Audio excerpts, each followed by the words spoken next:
Hello दोस्तों, स्वागत है हमारे चैनल में। एक बार की बात, गांव में रमन और रामू नाम के दो भाई रहते थे। दोनों के माता पिता ने दोनों के नाम पर खेतों को बराबर हिस्सों में बांट दिया था। दोनों की शादी हो चुकी थी और दोनों की ही पत्नियों में आपस में बिल्कुल भी नहीं बनती थी। अरे दीदी, क्या बताऊँ, आजकल तो ना घर में पैसा है और ना ही खाने का दाना। अरे देवरानी जी, उतना ही फेंको जितना समेट सको। कल ही तो तुम्हारे घर पकवान बनने की महक उड़ रही थी और देवर जी भी कह रहे थे कि तुम्हारा कल समोसे खाने का मन था, इसीलिए हलवाई से खास समोसे तुम्हारे लिए बनवाए गए। अरे दीदी, वो तो जाने कितने दिन पुरानी बात हो गई है। अरे हाँ हाँ, सर्दियाँ सदियों बीत गए हैं ना जैसे। अरे आपसे तो बात ही करना बेकार है। अरे बात करो, कोई समस्या नहीं, लेकिन ये राग लीला हमारे सामने नहीं चलेगी। रामू की पत्नी उठकर अपने घर आ जाती है और रामू ने उसे परेशान देखा तो पूछा, क्या हुआ, क्यों उदास हो? अरे उदास नहीं, ये जेठानी जी अपने आप को जाने क्या समझती है, जब देखो मुझे नीचा दिखाती है। आप उनसे कुछ अच्छा काम क्यों नहीं करते जी, जिससे हमें पैसे वाले बन जाए? हाँ, सोच रहा हूँ खेत बेच दूं, बेवजह की मेहनत और हाथ कुछ आता नहीं है। सही कहा, उसके बाद हम शहर जाएंगे। हाँ, अब मैं खेतों पर जाता हूँ। रमन जितना मेहनती था, रामू उतना ही आलसी था। रामू हमेशा इस जुगाड़ में लगा रहता कि कहीं से उसे खूब सारा पैसा मिल जाए और सारी जिंदगी वो आराम से काट सके। एक दिन दोनों भाई खेतों पर काम कर रहे होते हैं। रमन भैया, मैं इस बार सोच रहा हूँ कि हम इस बार खेत में फसल ना लगाए। क्यों, ऐसा क्यों? भला हम इस बार खेत में फसल क्यों ना लगाए? वो इसलिए कि मुझे लगता है कि इस बार मौसम कुछ अच्छा नहीं रहने वाला है। देखो तो आधा सावन बीत गया है और बारिश ही नहीं आई। अरे अभी बारिश नहीं आई है तो बाद में तो आएगी ना, और हमें कैसे पता कि कब बारिश होगी और कब नहीं। हाँ ठीक है, लेकिन मैं सोच रहा हूँ कि खेतों को बेचकर शहर में जाकर कोई काम कर लूँ। ऐसा ना करने, खेतों को ना बेचना, इसके अलावा और है भी क्या हमारे पास? अरे भैया, पहली बात तो ये कि आप हमारे खेत मत कहा करो। वो खेत आपका है और ये खेत मेरा। अब मैं जा रहा हूँ, ये नहीं सुधरने वाला। रमन अपने काम में लग गया। दिन बीतते गए, सावन भी बीत गया, बारिश नहीं हुई। राम की बात सच हुई, रमन बहुत परेशान था। उसने बीज लेने के लिए भी जमींदार से कर्जा लिया और एक दिन जमींदार उसके घर आ गया। अरे रमन, तुम यहाँ घर में आराम कर रहे हो? मैं तुम्हें ढूंढता हुआ तुम्हारे खेतों पर गया था। क्या बात है जमींदार साहब? रमन, मैंने तुम्हें बीज खरीदने के पैसे गर्मियों में ही दिए थे और तुमने कहा था सावन शुरू होते ही लौटा दोगे।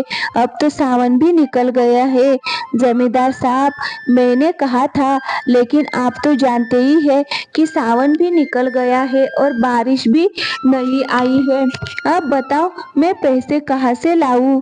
मैं आपके पैसे जल्द ही लौटा दूंगा। गांव के सभी लोगों की हालत बहुत खराब है। मुझे गांव के बाकी लोगों से मतलब नहीं है, मुझे सिर्फ उनसे मतलब है जो मेरा पैसा लेकर बैठा है। तुम मेरा पैसा कब दोगे, बस इतना जवाब दे। मुझे थोड़ा समय दीजिए, ये सर्दियाँ लगते ही आपके पैसे चुका दूंगा मैं। ठीक है, सिर्फ इस सर्दियों तक मैं तुझे मोहलत देता हूँ। उसके बाद अगर तुमने पैसे ना दिए तो तुम्हारे खेत मेरे नाम होंगे। मुझे मंजूर है। अरे मैंने पहले ही कहा था आपसे, जमींदार से पैसे उधार मत लो। ये पैसे देते वक्त तो बहुत अच्छा बनता है, लेकिन लेने के समय पर ये किसी को नहीं छोड़ता। अब क्या कर सकते हैं? और वैसे भी पैसे लिए हैं तो चुकाने तो पड़ेंगे ना, और नहीं चुका पाए तो फिर क्या होगा? अच्छा सोचो, अच्छा ही होगा। न जाने कैसे बात करती हो।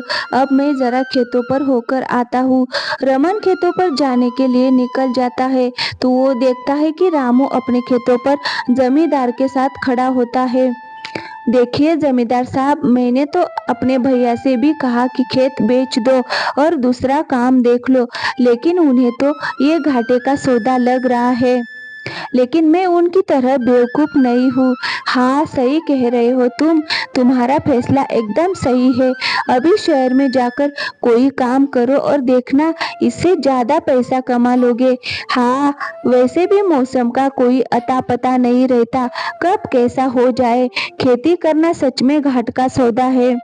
रामू अपने खेतों को जमींदार को बेच देता है और अपने घर लौट आता है। रमन अपने सूखे खेतों को देखता है और मन ही मन सोचता है, अगर मैंने भी अपने खेत बेच दिए तो इस गांव में रुकने की कोई वजह नहीं रह जाएगी। ये गांव तो मेरा घर है, अपने ही घर में बेघर होना मुझसे सहन नहीं होगा। रमन वही बैठ जाता है। आसमान में सूरज अभी भी मई जून की गर्मी की तरह चमक रहा था। रमन एक पेड़ के नीचे सुस्ताने लगता है, तभी वहां से एक बूढ़े बाबा गुजरते हैं। अरे बेटा, कुछ पानी पीने के लिए मिलेगा क्या? बेटा, यहाँ तो कोई भी एक घूंट पानी पिलाने को तैयार नहीं है। हाँ बाबा, ये साल सूखा रहा ना, इसीलिए सब पानी बचा रहे हैं। लेकिन पानी बचाने का ये मतलब तो नहीं कि किसी प्यासे को पानी ही ना पिलाओ। सही कहा आपने, आप चिंता ना करो, ये लो मेरे पास पानी है। रमन बूढ़े बाबा को पानी पिला देता है। तुम्हारा बहुत बहुत धन्यवाद बेटा, लेकिन तुम इतनी धूप में इन सूखे खेतों पर क्या कर रहे हो? कुछ नहीं बाबा, मैं बस बारिश का इंतजार कर रहा हूँ, लेकिन अब बारिश आ भी गई तो कोई फायदा नहीं होगा। ऐसा क्यों भला? वो मेरे बीज खराब हो चुके हैं ना, नए बीज लेने के लिए मेरे पास पैसे नहीं है, और जमींदार का कर्जा नहीं चुकाया तो ये खेत भी मेरे नहीं रहेंगे। परेशान मत हो, तुम्हें मैं कुछ देता हूँ। बाबा, आपके पास मेरे लिए क्या है? ये लो, इन बीजों को अपने खेतों में बो दो। ये बीज बहुत ही कम पानी में उग जाते हैं, शायद ये तुम्हारे कुछ काम आ सके। लेकिन यह तो एक बूंद पानी भी नहीं है।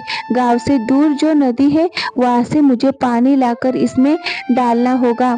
हाँ, मेहनत तो तुम्हें करनी होगी। ठीक है, वैसे भी मेरे पास कोई उपाय नहीं है। ठीक है बाबा, अब मैं चलता हूँ। बूढ़े बाबा वहां से चले गए और रमन ने बीज अपने खेतों में बो दिए। उसे खेतों में मेहनत करता देखकर आसपास के लोगों ने कहा, और रमन ने बीज अपने खेतों में उसे खेतों में मेहनत करता देखकर आसपास के लोगों ने कहा, अरे रमन, पागल हो गया है क्या?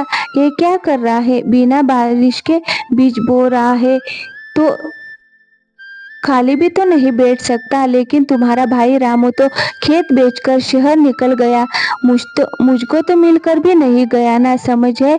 फिलहाल तो तुम भी ना समझ में लग रहे हो। रमन लोगों की बातों को नजरअंदाज कर देता है और अपने काम में लगा रहता है। अब सूरज उगने से पहले ही गांव से बाहर नदी पर जाता है और दोपहर होने तक पानी भर लाता है, और उसे ऐसा करते देखकर गांव के लोग उसका मजाक भी बनाते हैं। एक दिन उसकी पत्नी ने कहा, अरे ये आप क्या कर रहे हैं? इतनी मेहनत से पानी भरकर लाते हैं जो खेतों में पता भी नहीं चलता। आप तो चम्मच से समुंदर खाली करने का काम कर रहे हैं। नहीं भाग्यवान, बूढ़े बाबा की बात गलत नहीं होगी, देखना हमारे खेत फिर से हरे हो जाएंगे। रमन को ऐसा करते करते एक महीना बीत गया। एक सुबह जब वो अपने खेतों पर पहुंचा तो देखकर खुश हो गया। उसके खेतों में पौधे उगाए थे और अब वो दुगनी मेहनत से काम करने लगा। धीमे धीमे उसके पौधे पेड़ बन गए और उन पर रस भरे आम लटकने लगे। गांव के सभी लोग आश्चर्य में थे कि आम के पेड़ रमन के कैसे उगाए। रमन ने आम बाजार में बेच दिए और जमींदार का कर्जा चुका दिया। इस बार तो बच गए खेत तुम्हारे, सब भगवान की कृपा है। देखते ही देखते एक साल बीत गया और रमन ने गांव में आम का बड़ा बाग खड़ा कर दिया। उसने खूब पैसा कमाया और रामू के खेतों को भी जमींदार से मुंह मांगी कीमत देकर खरीद लिया।